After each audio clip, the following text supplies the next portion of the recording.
Brian, we're doing rapid fire. Good time.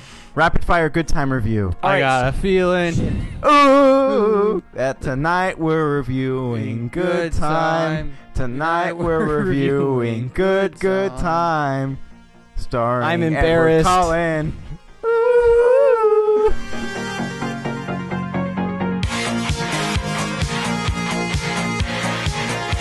I was trying to. So before we saw the movie, I was trying to explain it to my dad, and I was like, "Oh, it's that new movie with the vampire in it." And my dad was like, "There's a vampire movie coming out?" I was like, "No, the movie with the vampire from Twilight in it." And he was like, "What are you talking about?" And I was Kristen Stewart? He's actually the same character as in Twilight. His name is Edward Cullen. That's true. Yes. Edward Cullen has to save his vampire brother. Yeah, he's like he's addicted to many substances and whatnot. One of my If you favorite. want that type of humor, one of my click the Alleged Review playlist.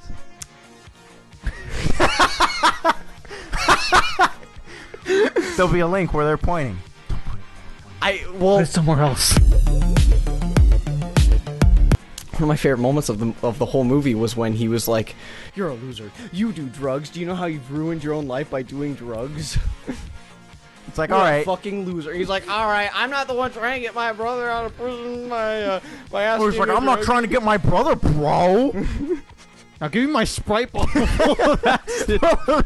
So, good time. It was directed by Two guys. two guys. Oh, One of them- brothers. Two brothers. Two brothers. One of them was the One of them- retarded one of kid. them- They shall remain nameless because we don't know their names. No, they're the Duffer brothers. or They're whatever. not the Duffer They're Brothers. not the Duffer Brothers. That is We'll not put the, them. we'll put the, if you want their names, just click on the If you where want we're their pointing. fucking names? Google it, you lazy assholes. Well, Look it either up way, on if you've screen. seen Good Time, the retarded brother is one of the directors. Yeah. Right. And one of the editors. So the movie is about a guy, Robert Pattinson. He has a mentally handicapped brother, and he takes him on a bank robbery, and his brother gets arrested, and the whole point of the movie is trying to break him out. Yep. That's the synopsis. One of the things I loved about the bank robbery in the beginning is how smooth it goes. Like yeah, it goes great. Oh, it They- could have been doesn't. totally fine. They really fuck it up themselves. Like it wasn't like the cops came in. There wasn't any like. Yeah, that die pack ticking bomb thing was ticking for like 30 seconds. They Like, sh- wait, what do we do? They should have known that something like that was going to happen. They didn't Like, even I look in think- the bag. I think everyone knows that bank money does Has die that. packs, yeah. But they didn't. No, they didn't. And so the movie starts with a really, really, really good scene of his mentally handicapped brother getting interviewed by a psychiatrist. And that It's scene really is, good. that seems fucking sweet Yeah. because the guy That seems really good. it's just a long close up of the brother, and you can, even though he's kind of dead The movie faced. is a long close. Oh yeah, that. Oh we'll get yeah, into that. well, we'll get But into that. even though he's dead faced, you can still see all the emotion. You can see him Yeah. physically get uncomfortable like the tears more he come out of asks. his eyes. No, Yeah, and tears it's a start really streaming. good character setting up moment. It immediately tells you who this guy is, what his problems are, and why he's like that kind of. Without really telling you a whole bunch. Yeah. They tell you a little bit. They but tell you he has a problem with his grandma. Well, yeah. Yeah. They also kind of imply they don't really tell you what he has. It's it's autism, but they imply at one point I think Robert Pattinson says it's because of a head injury. His grandma hit him in the Yeah. head or something, which is the same plot as Little Nicky. His brother hit him in the face with a shovel. It's also That's hilarious. He just keeps hitting those They home gave runs. him donkey brain. It also legitimizes it legitimizes the main character's goal because when Yeah. you get this scene, it's oh, this guy really needs help. The fact that Robert Pattinson's whole motivation is to protect him makes a whole lot of sense. His motivation's also to not go to prison. Yeah, his He motivation is also really to not doesn't go to want prison. that. there's a certain point about a third of the way into the movie where you as an audience member are Robert Pattinson's going to prison. Yeah, no, he's not not gonna make being it. careful about evidence. you- He's doing so much stupid shit that would get any person. And he's only careful when it's convenient. He only does precautionary stuff when he has time, and then he'll just throw that all away. Yeah. You go halfway through the movie and you're okay, there's no end to this where he's gonna get out safe. There's just there's no way. It would be Even just the tone of the movie. The whole movie is really dark and disgusting. Everywhere they go is filthy. There's a bunch of acid in a Sprite bottle. All right. Well, we all really liked it.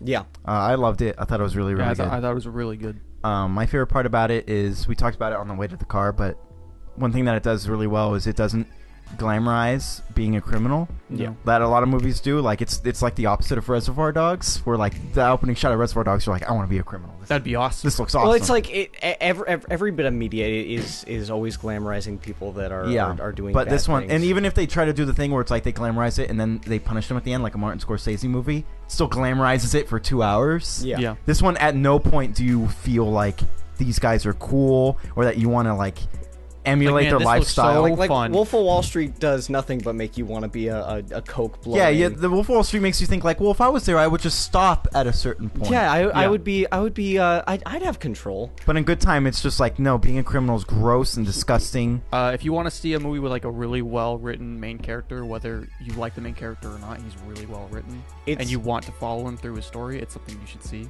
Definitely. And the acting's really good. Like there's a lot of subtle like things that are like set up for his character that you're just like, oh, okay, what? Like he just says things and you're just like, man, that's this person. This person is like that. Well, he has moments like that going throughout the entire movie. Yeah, that's what I'm saying. He's a great character. So yeah, it's a great character piece. Like even at the beginning when he's like he has that relationship with Jennifer Jason Leigh. Yeah. And you're like, oh, he does that because she's older and desperate and she has money. Like he doesn't care. No, he doesn't care about her at all. No, he doesn't care about her at all. He doesn't care about anyone at all. Besides his brother. Besides his brother, that is the only person he cares about. And even then, he cares about himself more. Well, if he actually cared about his brother, he wouldn't take him on bank robberies. If you care about your autistic brother, he cared more about I want money, so you're gonna come with me because you're tall. You don't. You're he also pulls him out of therapy in the beginning. Yeah. Yeah, he's selfish. Oh, that was. Yeah, because there's the part where he's like, "Oh, the therapy's not good for him." Blah blah blah. Remember, I told you about that. And then you see the therapy at the end. You're like, "Oh, it's definitely helping." It's definitely helping. Yeah. So what it would? So I'd say I loved it. It's a really good character piece. It's like Sam Slade says. It really sells the main character.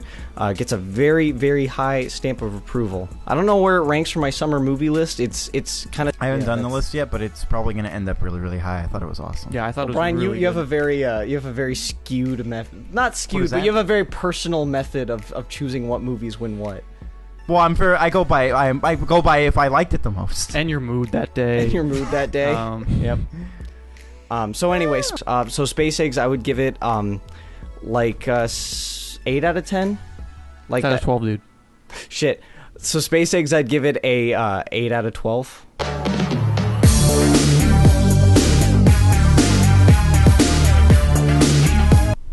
I'm not gonna change it. It's still 8. That's a bad score. That's not as good as you were talking. That's fine. You already said it. All right, Brian, your turn. Whatever. All right, I'll get. What's it out of? It's not like these matter. Yeah, if some asshole is like, oh, he's saying such good things about a movie, and then he gave it. You mean like 6 Kevin? out of 10. Because that's how Kevin does it. Oh, he didn't like it. Kevin has like a mathematical formula. Yeah. What's it out of 12? Mhm, 12. I'll give it 12.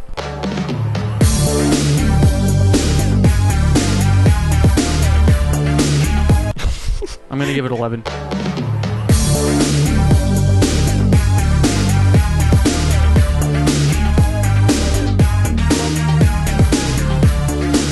Because I've got one problem with it. So I'll give it an 11. I have a problem, and I have a problem it with was it a too. consistent problem. So Well, that's probably the same it's problem. probably the same problem. We all have the shot like exact same shit. problem. So yeah. spoilers. So yeah, it's shot. Spoilers, it was shot by lazily. a fucking 12-year-old. Too many fucking close-ups. Brian, I would say it's 90% that movie is lucky that it's good, because if that was a bad movie, like if the acting wasn't good and the characters were off, I would have fucking hated it. Here's the thing, like there's some scenes where it works, like the first scene where the kid, like the guys being like, it's all just one long close-up of this guy's face. It's great, and sometimes it works, like when like you're like, oh, this environment that they're in is pretty regardless of the close-up, but there are scenes where you're like, this is like stuff they'd show in a film class where it's like, do not do this because your movie will look like crap. Nobody knows what's going on. I thought they were gonna do something smart with it. I thought they were gonna do like, and this is the first scene. It was immediately tossed out the window the minute the first scene ended. But I was like, oh, what they're gonna do is it's gonna be like really close up whenever the brother is in frame, or like it's because like that's how he sees the world. Is everything's just like what's. Well, in his front shot of him. is even tighter than the therapist's shot. Yeah. So that's why I thought that, and then. That's wrong because the whole movie does it, but then it kind of brings it back at the end as he I noticed this because I had that idea in my head and I wanted them to do something like that the entire movie because I just wanted the movie to pull out of a fucking close shot. But at the very end when he's in that group therapy, it pulls out to a wide shot as he starts like accepting it, and I thought that was cool. But that was during the credits. They should have done that in the beginning of the movie. Yeah. Yeah, I mean, hashtag brave tweet. I always have had a problem with close-ups in general when they're used in movies. Like, they should be used really sparingly, and most When movies it's are just like, we'll throw a close-up in, because, again, it's way easier to shoot a movie that way. Yeah. The way that person... Like, in the scenes I was saying that, like, it just looks like the worst, is like in that scene where Jennifer Jason Leigh and the vampire guy, Robert Pattinson, are in that office to like try and bail out his brother. You have no idea where any of the characters are, because every single shot's close up and he's looking around like this. Yeah, and you're like, where is everybody? Are they even? They're not in the same room. Yeah, and then they show like the bail bonds guy's secretary, and it's like, where is she? Yeah. Is she in a pocket dimension? Yeah, and you're like, oh, Jennifer Jason Leigh wasn't there that day on set, and they shot all her scenes in one day, all close up in one location. Her sitting in a dirty bail bonds office. Yeah, that movie is a great example of a movie that is completely saved by its writing and its acting. It's got a good tone, and it's got a good score. The score's literally pretty cool. everything else is I think is really good. It's just not the cinematography. One thing I really liked about it that we talked about in the car, I really liked that Robert Pattinson kept getting new party members as the movie went on. Like, he had Jennifer Jason Leigh, and then he gets the 16-year-old black girl who he almost has sex with. In what might be the best scene in the movie, because all of us were immediately like, it's just such a good example so of how resourceful. he uses people for his own advantages. Like, he almost has sex with this girl, just to make her not question what in his that motives. scene. There's like on the TV, like it's like this guy, Robert Pattinson is wanted, and he's like, oh, I'm gonna make out with her. Yeah. I'm gonna seduce her. I'm gonna so that she's not watching TV. It's a great example of a moment that's really well paced and well written, but because really they're kind of poorly flirty the whole shot. time, but you're not like, he's not gonna do it, and then he does it to protect himself. And I mentioned this in the car. I said one thing I really liked about it is they didn't just show him having sex with her. Like, they stopped it halfway through. Yeah, because that's kind of that takes it way too far. Like, he doesn't actually do it. It's just the fact that he. But we as the audience know that he was definitely about to have sex with her. If you don't need to show it. He doesn't need to do it for you to know that the character's a scumbag who's about to fuck a 16-year-old. They didn't have to take it that far. It would be too exploitive. Remember when the drug addict falls off the building? That guy was awesome. I loved him. His whole flashback series was awesome. It felt like a Guy Ritchie movie. Another great example of a really well written part. And they fully fleshed out his character in that series of flashbacks, and he's immediately endearing. Like, even though he's a terrible person, and you're like, cool, you're coming along with me. I know who you are. It's something that I feel like we've been talking about a lot recently. Flashbacks. It is a good example of a flashback done really well, because he's telling us, like, he's saying stuff that the character would say. He'd be like, I don't know what's going on. I was fucking high, bro. I jumped out of a car. And that's why I'm all messed up when I can't see. I had my LSD it was in a Sprite can, bro. Oh yeah, I was talking to Brian about that. I was like, okay, so the writer's definitely like, that's a personal experience thing, like how ghetto that Sprite bottle with acid in it is. It's just like he sells acid out of a Sprite bottle. Like the part where like it gets flung off of like at the very end when it gets flung off of Robert Pattinson's body when he gets tackled and it just goes into like the puddle, and he's like, okay, so the Sprite bottle, it's in a puddle. Just get the acid. Nobody's gonna pick it up because it's a Sprite bottle. No one would think to do that. Nobody would think to do that. It's just like, they must have like seen something like that. Yeah. One thing I also really liked was the dialogue. So the dialogue was very like felt more real. Like, a lot of like Robert Pattinson seemed like like he was improvising the whole time. Like, he was just coming up with lies on the spot.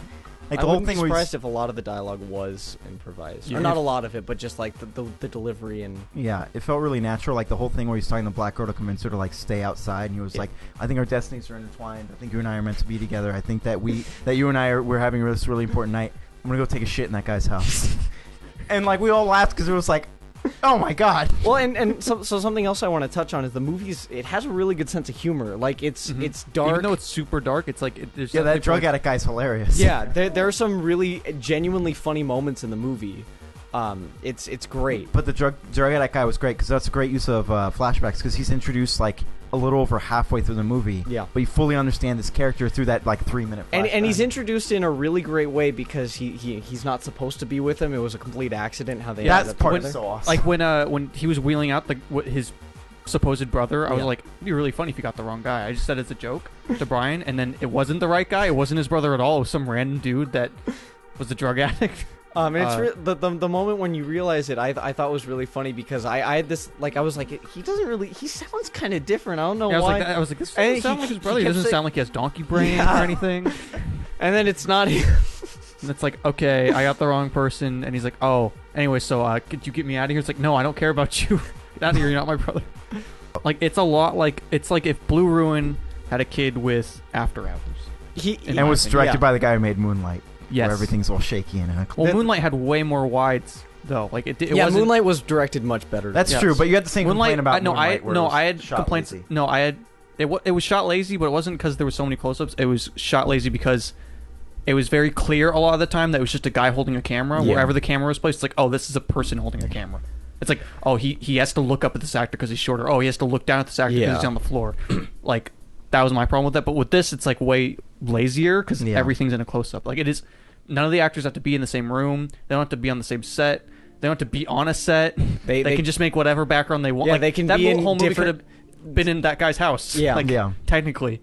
Even though it probably wasn't. It's just, that's how it was shot. Honestly, the movie is done so well. That's my only complaint. My only complaint. Problem with me is that it was a really big complaint. Like, it took me out of the movie a lot. Like, it was hard to get into just because I was having trouble, like, wanting to look at it, which is pretty big to me because I like movies looking good.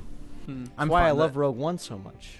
Because it looks so good. Yeah. It's so pretty. It's so pretty. It's gray. It's boring to look at. The acting's bad. The writing's bad. All the everything wrong with Rogue One, Good Time does right. I think it's funny that Good Time is I feel the like Rogue One I this feel year. like I keep hearing stuff like, well, The Force Awakens, it doesn't age well, but Rogue One is still age well. good. It's 2 years old, and it's still good. But Rogue One, it's great after 6 months. Also, Force Awakens is not like it has pop culture reference or like they were dabbing the whole movie, and that's not interesting anymore.